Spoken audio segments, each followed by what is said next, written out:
afternoon, everybody. Good afternoon, everybody. Thank you. That's much better. All right, guys, we have a special treat today for you. One of the things that we try to bring to y'all is we try to bring in folks from the outside to talk with you about life and just about, things in general will help you to understand that the things that we're telling you every day, these are not just things we're coming up with out of the air. These are real life skills that can take you far in life. So today we have a great treat. I'm going to introduce a gentleman that's going to introduce another gentleman, okay? So first I'm going to introduce Mr. John Parks. He is from Interfaith Federation, and he's here today to introduce us.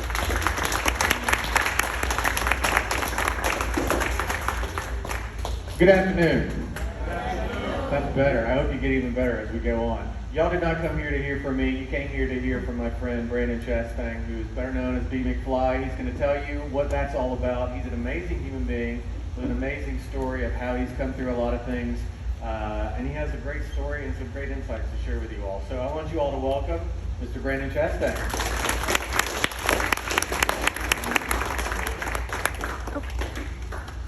What's this? Good evening or good morning? Good. One of them. Which one is it? Good evening. All right. Good evening.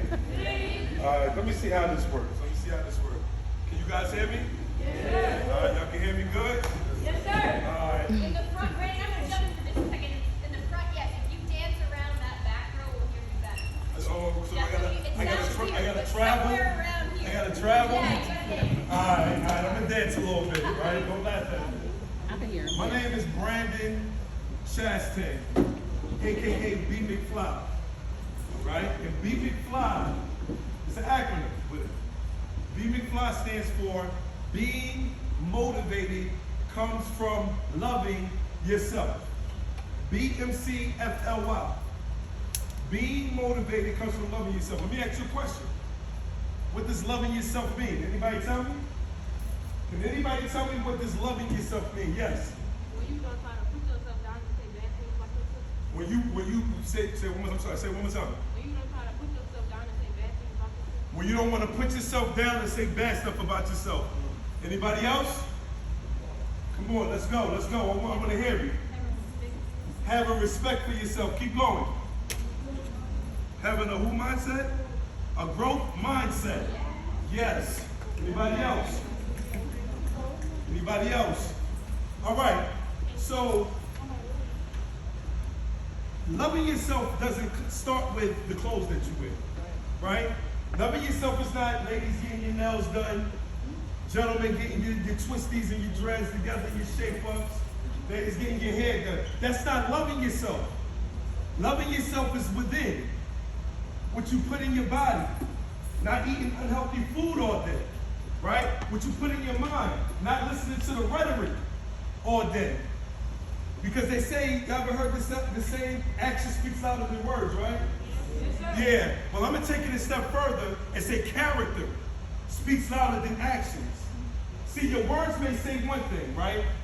You can manipulate yourself in believing or thinking that this is what you want to do, right?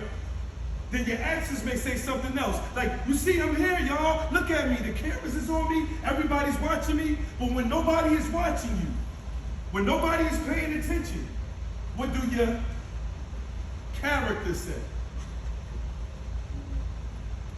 When you are by yourself, when you're looking in that mirror, what does your character say? And see, a lot of us is suffering from this thing called identity crisis. It's like a domino effect. When I see you, you see me. I want to be like you, you want to be like me, but I want to manipulate myself in believing that I don't want to be like none of you.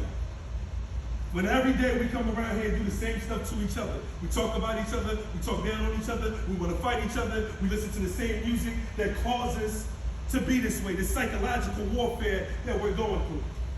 And see, growing up, I had an issue with that. I had an issue with loving myself. And I didn't start. It took me a while to start loving myself because I didn't see the most richest place in the world. I didn't go to the most richest place in the world yet. So who can tell me what's the most richest place in the world? Students. 5 people. Say it nice and loud with conviction. Beverly Hills. Where's that at? Okay. Beverly Hills. I need 4 more. I need another person. What's the most richest place in the world? Dang, come on. Come on, y'all. Yes. Hollywood, so same place, almost. LA. Anybody else? Yes. White House. You made me laugh. I don't know why. But and I'm not laughing like you said something wrong. Because I know sometimes we can project that. And I'm not saying it like that. But go ahead. I wasn't expecting that. Yes. Dubai, okay. Yes. Miami. One more.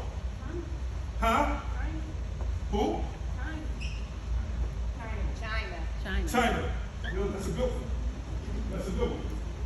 Before I tell you the most richest place in the world, right? If you discovered a diamond that was worth billions of dollars, would you want to keep it to yourself? Would you tell somebody close to you? Or would you tell the world? How many people would say, I ain't telling nobody, ain't nobody gonna know about this diamond, I don't care, all right? How many people say, yo, listen, I discovered a little diamond, it's worth a couple billions, let me go holler at somebody like Mama Love, or let me talk to Mama Love real quick, or let me talk to my man real quick, all right? Now, how many people say, listen, I don't care about nobody, I am keeping my diamond to myself, and I'm out of here. How many people out of here? All right, so, back to what I was saying about the most richest place in the world. The most richest place in the world is the grave. You want to know why the most richest place in the world is the grave?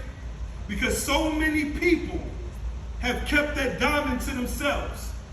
So many people was ashamed of the diamond that they had within themselves. So many people said, they're going to laugh at me. So many people said, oh, they're going to talk about me. So many people said, I'm not going to get no support. This is why I'm not going to share my diamond.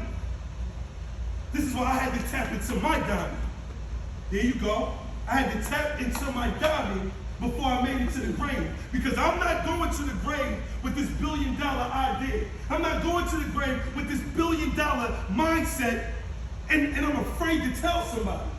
Who's your favorite basketball player? Name them. Say one.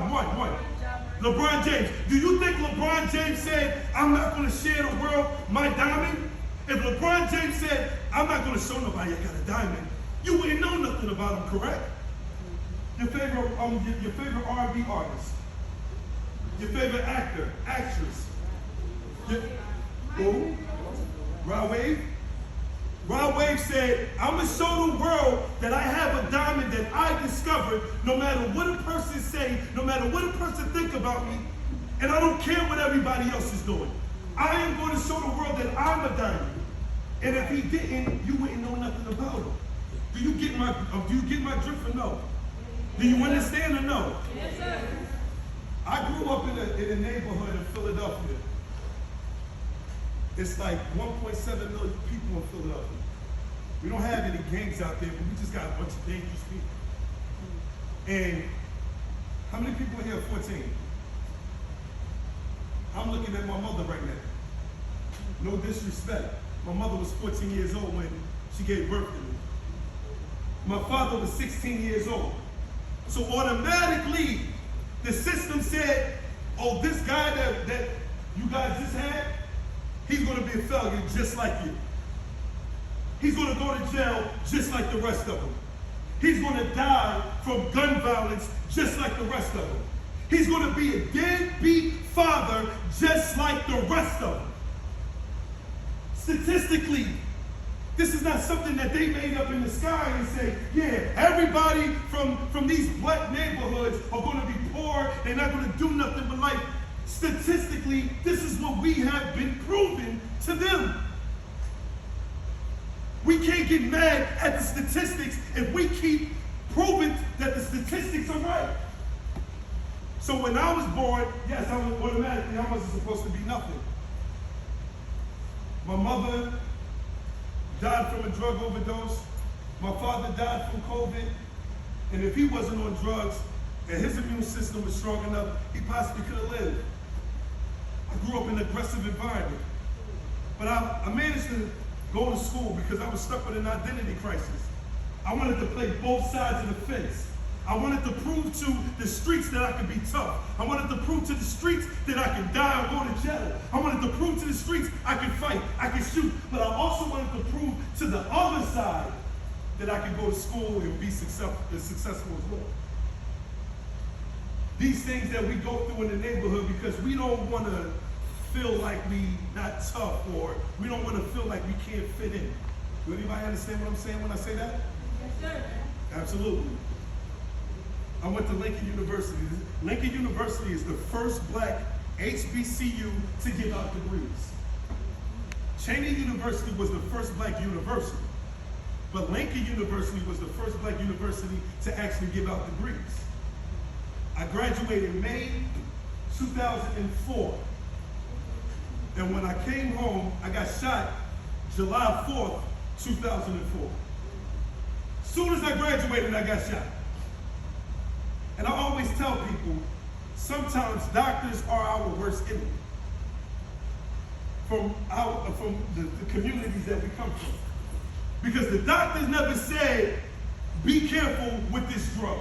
I never even knew what this drug was.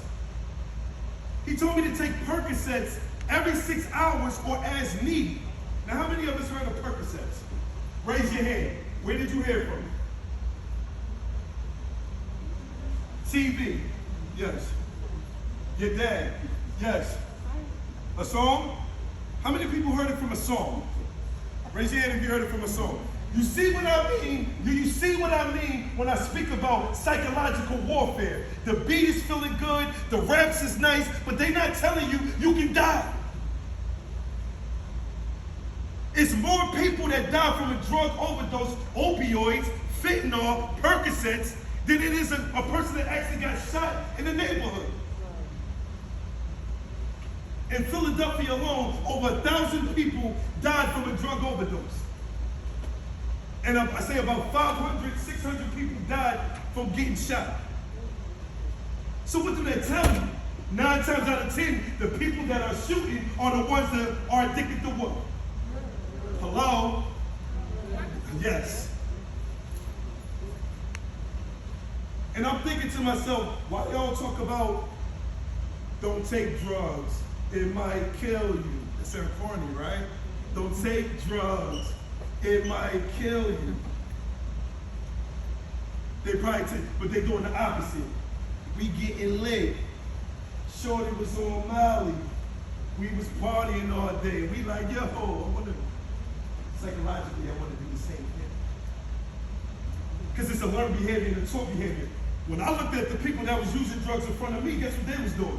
Smiling, laughing, having a good time. It's a learned behavior. Psychologically, I want to do the same thing. So when I got shot and I was in the hospital for a week, I came home, and now this is where life begins for me in the worst way. Because I started taking so much drugs, it got to the point where I was a junkie. I was begging for it, committing criminal activities for it, stealing from my children for it. I almost did everything under the sun for this drug of choice. And then it got to the point where I said, you know what, I don't even care no more. Because not only was I taking drugs for the physical pain, I was taking drugs for the mental pain. Everything that I went through. And I don't want this to be a trigger moment, but being abused. Being woken up in the middle of the night, being abused for nothing, still going to school, acting like what? Everything is all right. And for the teachers that don't understand about mental health, a lot of these kids may come to school to do everything but learn. Because you don't know what they're doing when they go home. You don't know if they got to be in the debt when they go home. You don't know if they got to take care of their siblings when they go home. You don't know if somebody's touching them, somebody's hitting them. You don't know what they're going through. So when they get to school, it's like, yes, I made it. I can laugh all day because I can't laugh at home. I could be a jokester all day because I can't joke at home. I can finally sleep all day because I can't sleep at home.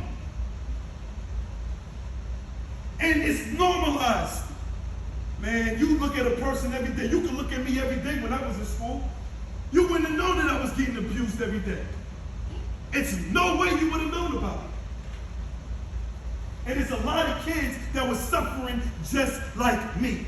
So I was taking drugs for the mental pain. I was taking drugs because every time I used to call my dad, he would say, I'll be there on Friday, be ready, and Friday get here, and guess what? He wasn't there. Every time my mother said, I'll be right back, and she didn't come back for months at a time. I was taking drugs for that.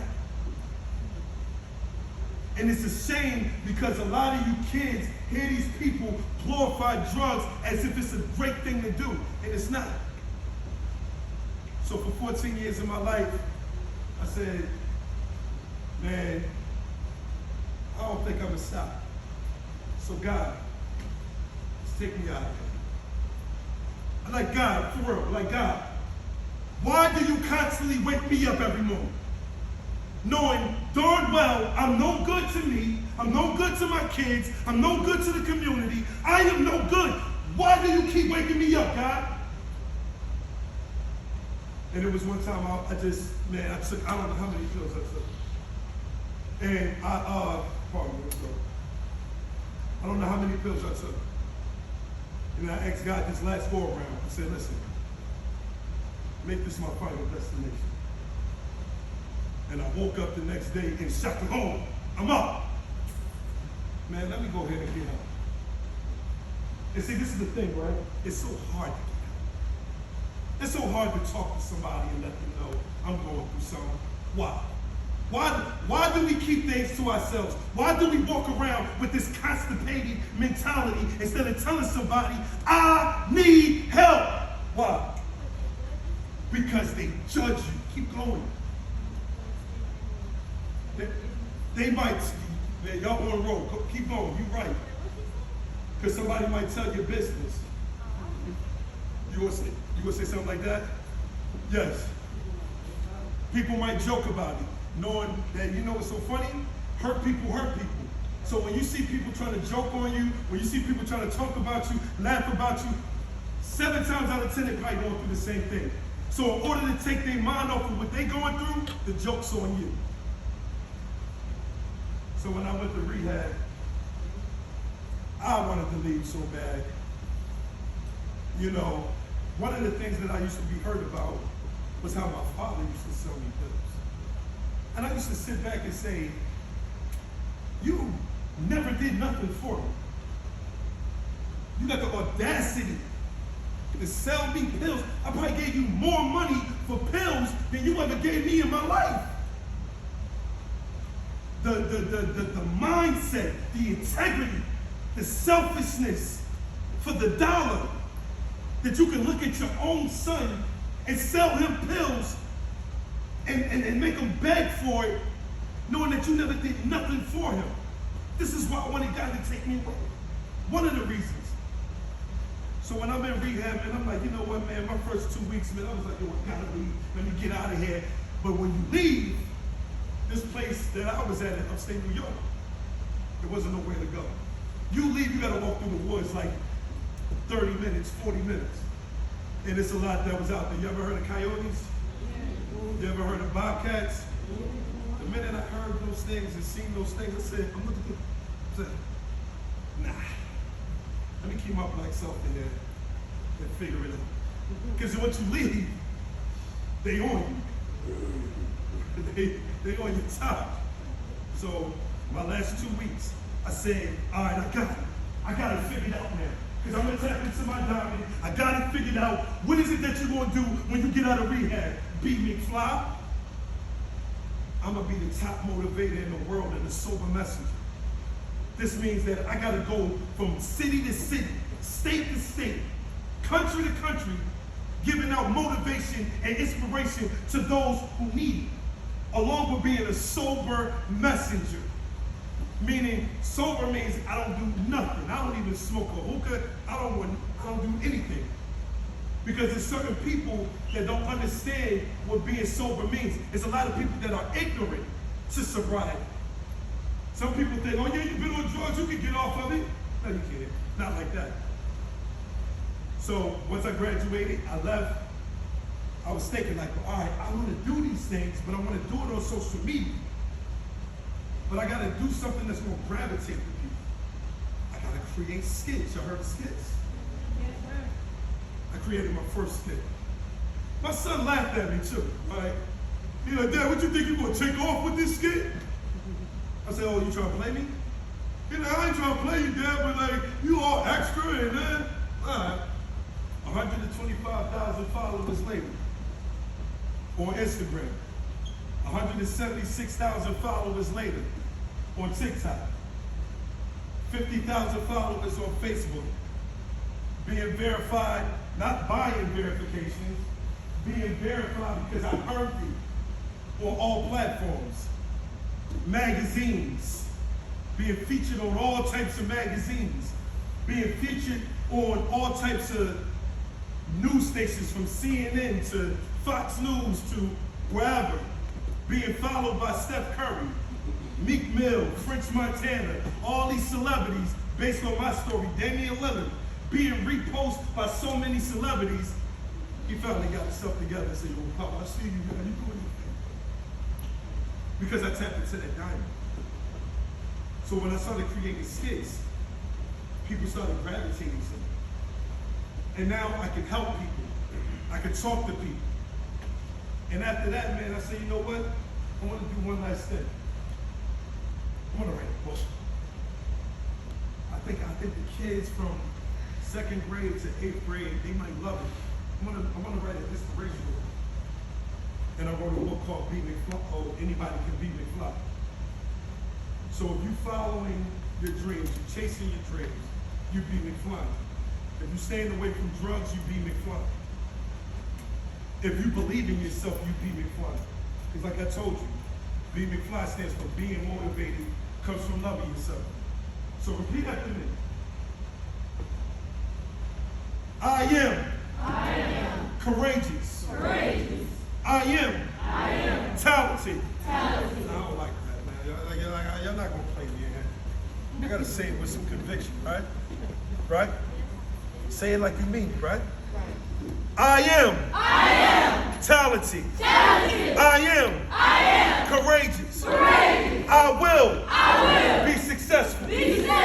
I will learn every day. Every day. I like that. So I came up with this narrative, and the narrative is this. I don't want to kill you. I want to heal with you. Because we all need some healing. We need some financial healing. We need some mental healing. We need some just love healing, right? So we're going to say this one last time, and I'm going to let you guys go. I don't want to kill you. Stand up and raise your fist in the air. All the students, stand up and raise your fist in the air. Yeah, I know. Said what? Raise your fist in the air.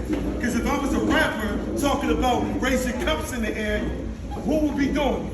Oh, all right.